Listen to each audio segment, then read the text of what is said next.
Parce que le cinéma c'est de l'art, mais aussi des dollars, le service compta d'écran large revient sur la carrière au box-office de films importants. C'est l'heure des comptes. L'idée d'avoir un film Venom sans Spider-Man a d'abord été accueillie par des rires moqueurs. Finalement, Sony peut se vanter d'avoir eu le dernier mot, d'avoir su attirer un public conséquent et d'avoir ouvert la brèche à un univers parallèle au MCU. Ainsi, le film de Ruben Fleischer avec Tom Hardy, Michelle Williams et Riz Ahmed est devenu un des plus grands succès de l'année 2018. Retour sur la carrière au box-office de Venom.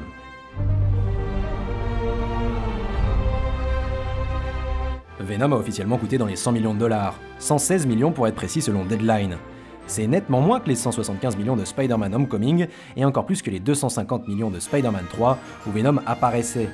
C'est d'ailleurs le plus petit budget de l'histoire de Spider-Man au box-office. Enfin, presque. À ce budget officiel s'ajoute comme toujours le budget marketing, un chiffre que les studios gardent secret, mais qui approche fréquemment des 75 et 100 millions de dollars. Venom aurait donc coûté au bas mot dans les 175 millions de dollars. A noter qu'environ 33% du budget a été pris en charge par la boîte chinoise Tencent Pictures selon Deadline, ce qui a une vraie incidence sur la suite des calculs.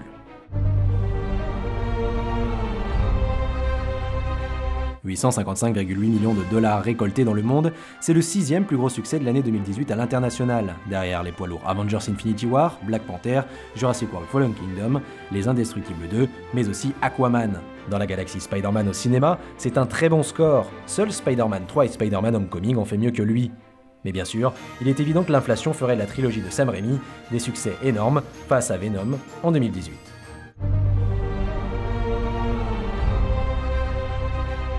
« 213,5 millions de dollars, c'est le 11e plus gros succès au box-office domestique de 2018, juste derrière Solo A Star Wars Story et A Star Is Born. C'est aussi très loin de Black Panther, Avengers Infinity War et Les Indestructibles 2.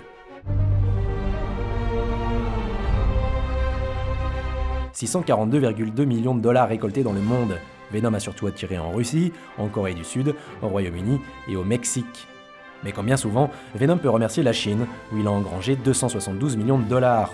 C'est plus que Jurassic World Fallen Kingdom, et c'est l'un des 10 plus gros succès hollywoodiens sur ce territoire, derrière Fast and Furious 8 et Fast and Furious 7, Avengers Infinity War ou encore Aquaman. Une somme colossale qui représente quasiment un tiers de son box-office total. C'est d'ailleurs un bond pour la popularité de l'univers Spider-Man dans l'Empire du Milieu, qui n'avait pas marqué l'esprit des Chinois jusque-là. «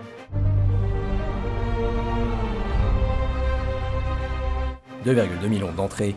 C'est le 20e plus gros succès de l'année 2018 en France, juste derrière Aladdin 2. Il est loin des Indestructibles 2, premier sur le podium, avec 5,6 millions de spectateurs. Néanmoins, Venom en solo reste loin des sommets de la trilogie de Sam Raimi.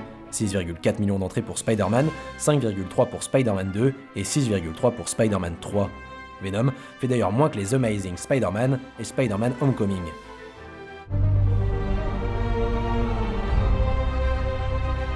La première, la popularité de Spider-Man, qui a permis à Venom d'exister aux yeux du grand public, notamment depuis Spider-Man 3 en 2007. Si les multiples renaissances avec The Amazing Spider-Man puis Spider-Man Homecoming ont certainement abîmé son aura, l'homme araignée reste une icône. Développer son univers avec son plus célèbre antagoniste était donc une jolie parade. La deuxième, la promesse d'un film de super-héros pas comme les autres, plus violent et extrême. Tom Hardy et l'équipe ont clairement laissé entendre que le film serait sanglant et plus adulte. Le succès de Logan et Deadpool était un feu vert pour le film de super-héros rated R, et Sony avait là un boulevard pour se poser en alternative à Marvel Studios. C'était cependant sans compter le business et les stratégies marketing qui ont changé bien des choses depuis, mais peu importe. Avant la reclassification, une partie du public avait été conquise par cette idée de spectacle différent, et surtout par Tom Hardy, dont le poids a certainement pesé dans la balance. La troisième, la ration de super-héros. En plaçant son film en octobre, Sony a évité la dose Marvel du premier semestre et la dose DC de Noël.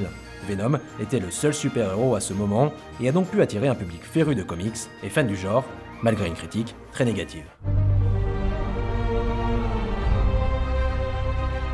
Venom aurait donc coûté 175 millions de dollars, dont environ 60 millions vraisemblablement pris en charge par Tencent. Le calcul reste toujours périlleux à cause des nombreuses données farouchement gardées par les studios, mais cela représenterait minimum 150 voire 200 millions de dollars de bénéfices. Les experts américains estimaient que le film devait atteindre entre 450 et 500 millions de dollars pour entrer dans ses frais. Avec plus de 855 millions de dollars engrangés dans le monde, cela marque une réussite nette et précise pour Venom.